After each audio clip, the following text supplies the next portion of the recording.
Cool. So let me do this. Please move. Okay.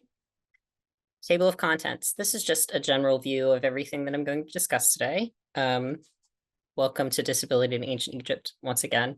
I have a short disclaimer about how I'm defining disabled, what views on disability might have looked like, mobility aids, Seneb and Achondroplasia, Geheset, and Cerebral Palsy, King Tutankhamun, I have to include, and then conclusions, a list of things I find very cool, and guided questions. And then our recording will end.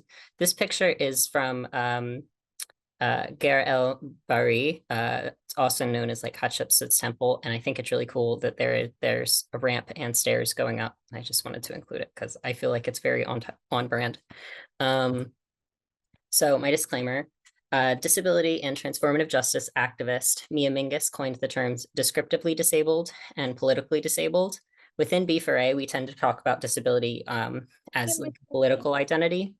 So descriptively disabled, Mia defines as someone who has the lived experience of being disabled, and politically disabled is someone who is descriptively disabled and thinks of disability as a political identity or experience grounded in their descriptive lived experience. So why I include this is that we're only really beginning to understand the disabled identity and community in ancient context, and we'll never fully have a picture of what it meant to be disabled in the ancient world. People mentioned here are descriptively disabled, and interpretations will be made with consideration of the medical, material, and artistic representation in each case. I'm not an expert on this. I'm just really interested in it. So everything that I'm including are just things that I find interesting. The evidence we have to support things that may or may not be refuted later, but this is just cool stuff. Try do this. So ancient Egyptian views on disability. The instruction of Amenepo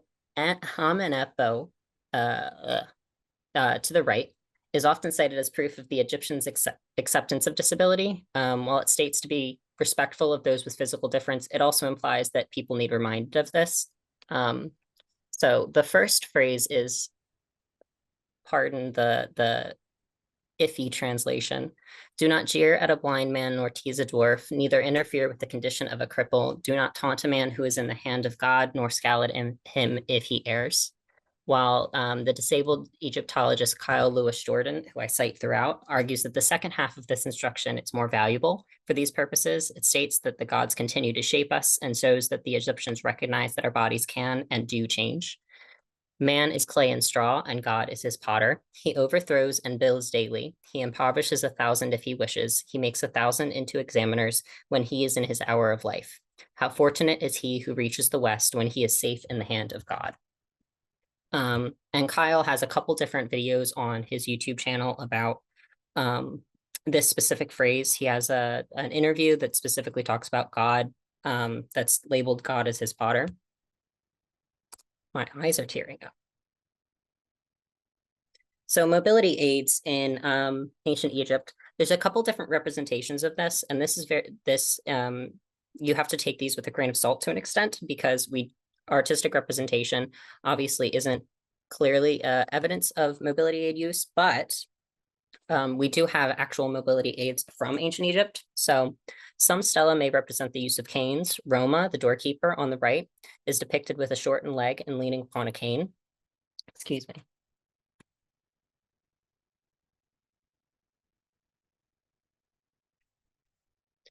Some scholars believe it is one of the first depictions of polio.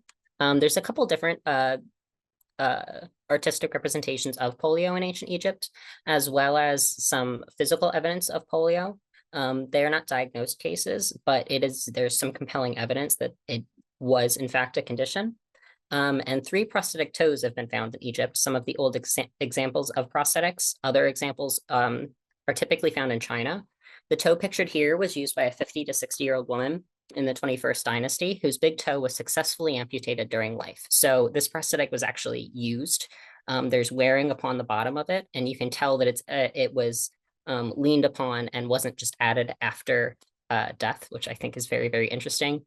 There are other examples of prosthetics being applied to bodies after death, but they were not typically used during life. So Seneb and Achondroplasia. Achondroplasia is a form of dwarfism, and Seneb was a high-ranking official circa 2520 BCE. Seneb is frequently depicted with proportions of someone with achondroplasia, as seen in the image on the right, which is a statue of Seneb with his wife and 2 children. A statue is also found in Seneb's mastaba, depicting him walking forward with a walking staff in one hand and a scepter in the other. Dwarfism was revered and possibly fetishized in ancient Egypt. However, dwarfism does not seem to be viewed as a medical condition or a disability. Citizens with dwarfism are also depicted carrying out everyday tasks without spiritual associations. So there are 2 dwarf gods, Bes, and I'm completely forgetting the other one, I believe Ta, and they both are depicted as dwarfs within iconography. So they're typically revered. However, that's not necessarily acceptance. That can also just be seen as fetishism. So I think there's a fine line to walk between those. Geheset was a 13th dynasty high status woman and is currently considered the earliest known example of cerebral palsy. She was diagnosed with CP in 2012. Evidence includes significant wear on the left side of her teeth and tempomandible joint, and her left hand showed signs of hyperextension and flexion of the musculature. Disabled scholar Kyle Lewis Jordan presented her case in 2021 and attempted to describe her lived experiences not only as a disabled person, but also as a noblewoman of the court. Her high status as lady of the household required maintenance of the household and relationships with others. So this would have required attendance to large social events and gatherings, feasts, and other duties, meaning that she interacted with the public, she interacted with other nobilities, and her disability was likely highly visible. Geheset's sarcophagus was discovered, as well as her body, which is why we have physical evidence of her. It's one of the first examples with instructions of navigating the netherworld, as seen in the Book of the Dead. This is my headcanon. It's not actually real, but I like to think of it as an access map. I think it's really which is really nerdy and dorky, but I love it. She was buried alongside pharaohs, so she still maintained her high status within death. And there wasn't any attempt to mask her disabilities in burial. Her hands and jaws were not adjusted to a more traditional positioning. It's very clear that they buried her as she would have appeared in life. They didn't add any prosthetics or change how her body would have appeared. And I think that's very cool. And then King Tut. King Tut is probably the most well-known pharaoh in general, but definitely well-known person with disabilities in ancient Egypt. His health is the source of much controversy. His body has provided some answers, but mummification, time, and pre- and post-mortem trauma have complicated diagnosis. For example, Howard Carter was not very careful with his remains. Some objects were taken from his body, which damaged some of his ribs. His neck was severed at one point. And so some of these things we don't know what was actually post-mortem or during life. Currently, King Tut's likely diagnoses include clubfoot and or collar disease 2, causing bone necrosis, scoliosis. He had several strains of malaria, and he's the oldest known case, and a cleft palate. There are some highly disputed theories that multiple pharaohs of the Tutmosid lineage, including Tutankhamun, suffered from temporal lobe epilepsy, but it is also possible that he had seizures caused by malaria. The ideas that he may have had seizures come from a couple different things that were found in his tomb, which I'll discuss in a little bit, but also just the fact that he had several strains of malaria. This could have compounded on top of each other, causing additional symptoms. Currently, King Tut's tomb is the most complete burial of the pharaoh ever found, looted only twice in antiquity. Because of this, it is difficult to know what parts of his burial are unusual for a king. So he has a wide range of objects, and it's very possible that all pharaohs are buried with this wide range of objects, but we don't know because we've never found a more complete burial. So some of these things can be taken with a grain of salt. He's also very unique because he was a child king. He was coming after Akhenaten when Akhenaten tried to create a monotheistic religion. He's just a very interesting case in general. Art style was still getting back into like the swing of things. It's hard. But some material evidence found in his tomb includes a large selection of stools and chairs, 19 in total, as well as a throne with reinforced arms, suggesting that he may have used it to, he needed to bear his weight onto the arms in order to stand up. There's also evidence that there were straps on some of these chairs, suggesting that they may have helped support him. And that's some of the evidence that people cite for the seizures is that they strapped him into the chair to avoid him falling. There's also a theory that a seizure is what caused his death.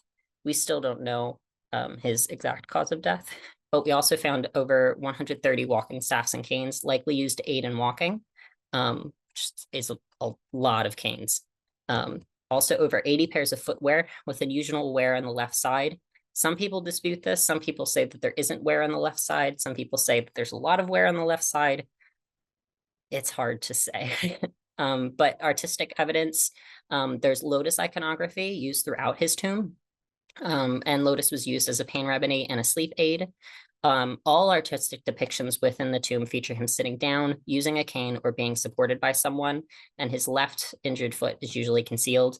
This is interesting because pharaohs typically want to be portrayed as standing tall and strong against any sort of battle or enemy. So the fact that he's depicted as sitting down in basically all of his artistic depictions is very unusual. Disabled scholar Alexandra F. Morris also theorizes that the placement of objects in his tomb were placed in such a way to accommodate him into the afterlife. So a lot of his staffs were just sort of strewn throughout, leaning against various things upon the walls. They were not all put into one cache, as is usually found with multiple objects of the same multiple of the same objects within a tomb. Normally they're all buried together, but for King Tut, everything was just kind of placed throughout. Now his tomb is also very unusual because it wasn't made for him. It was made for another advisor. So this is also, we don't know if it was just kind of thrown in there or if it was actually placed for a specific purpose. Alexandra believes that this was placed on purpose and that it was designed in such a way where his soul to rise out of his body and need these objects nearby, he'd be able to do so. And conclusions.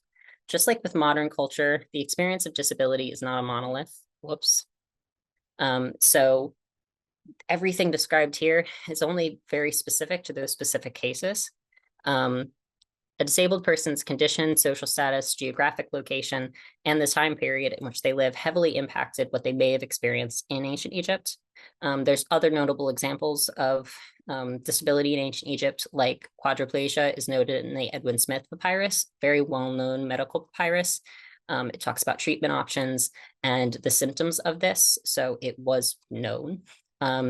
Nesberahan, a priest of Amun in the 21st dynasty, was diagnosed with Pott's disease, and the earliest known stroke survivor was buried with a crutch. And this is not in a royal burial, which is very cool because royalty, it's often difficult to actually distinguish if they were provided these things because they're royal and they have higher social status, or if this was common throughout ancient Egypt. So I think it's very cool when we're able to find citizens with these things instead of just royalty, which are kind of outliers. And then I have a couple cool different things. These are all, there's a couple different YouTube videos. I think 2 are from Alexandra Morris and 1 is from Kyle Jordan. Then there's an article about ableism in Egyptological approaches to disability and bodily differences. A lot of scholarship within Egypt, within Egyptology, is difficult to read for a couple different reasons. It's rooted in ableism, one, colonialism, sexism, just a slew of things. So reading older text is often difficult to know what is interpretation and what is supported with evidence. So this article tries to sort of pull at these threads and try to get all of that out. And then disabled scholars, which I mentioned before. And then my guided questions. What questions do you have about these cases? What would you like to know more about related to this subject? Was there anything in the presentation that you found interesting? And are there other ancient cultures you would like to discuss in the future?